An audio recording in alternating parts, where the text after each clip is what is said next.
someone trying to knock off Thomas Kincaid style. See the lights and the brilliant colors? This is very much like Thomas Kincaid. Nikki, somebody.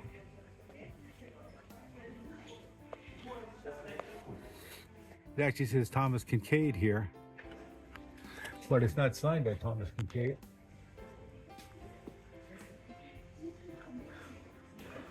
Thomas Kincaid's got a very, very distinctive signature, kind of old English fonts, and he's got a fish there, and he's usually got the inscription John 3:16 because he was a Christian artist.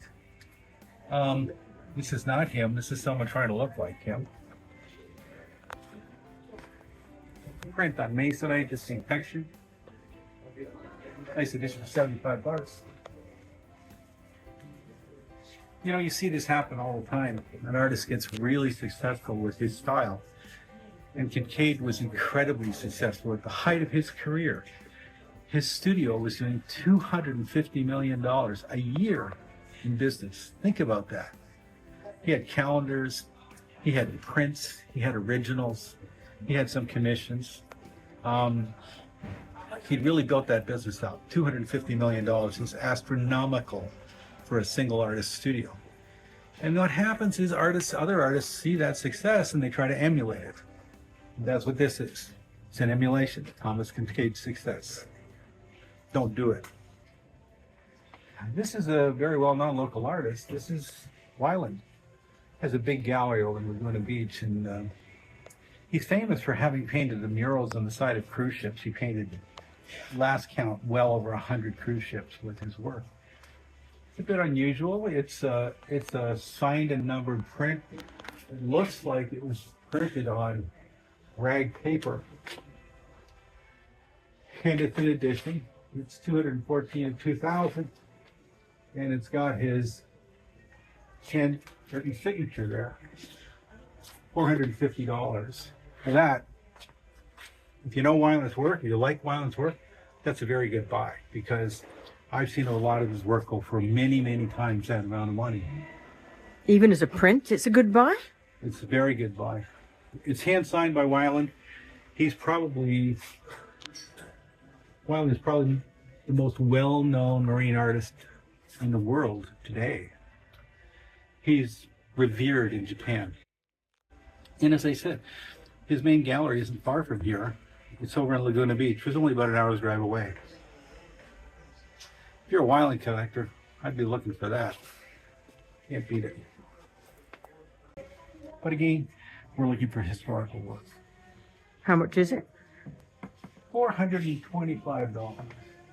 Nope, $450. That's a good buy.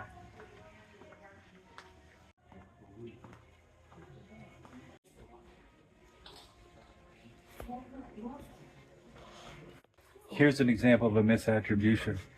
Not necessarily the artist. I don't know who that artist is. It's not misattributed that way. It's misattributed in its description.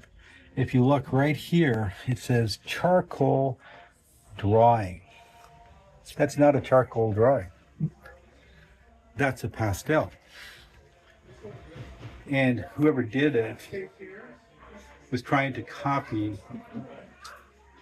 or make this in a style of Degas, who was the master pastelist of all time, in my opinion. It's very much like Degas. It's obviously of the ballet in Paris,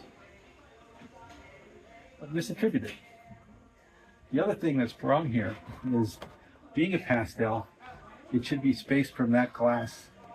There's usually a mat. There should be a mat there to keep the glass off the pastel, because pastel is just, it's gum medium. It's medium, it's pigment bound together with gum, and it will stick on the back side of that glass. When you take that apart, some of that's going to come off. Nice little painting, but it's a shame.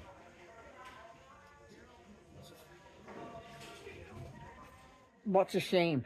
Keep the pastels spaced away from the glass. This person did a pretty good job. I'm looking at it, you know. It's not a bad rendering. And the color palette is very similar to Degas. Is it worth the money they're asking? I don't know what it's worth because it just says 110 bucks as is. I don't know what that means. Don't think it's a print because they call it a charcoal drawing, which it definitely is not. This is a painting, original painting, oil painting on canvas. It's pretty well done. Got some craquelure through here, probably 19th century. No signature that's visible. And it's a little girl with a kitten.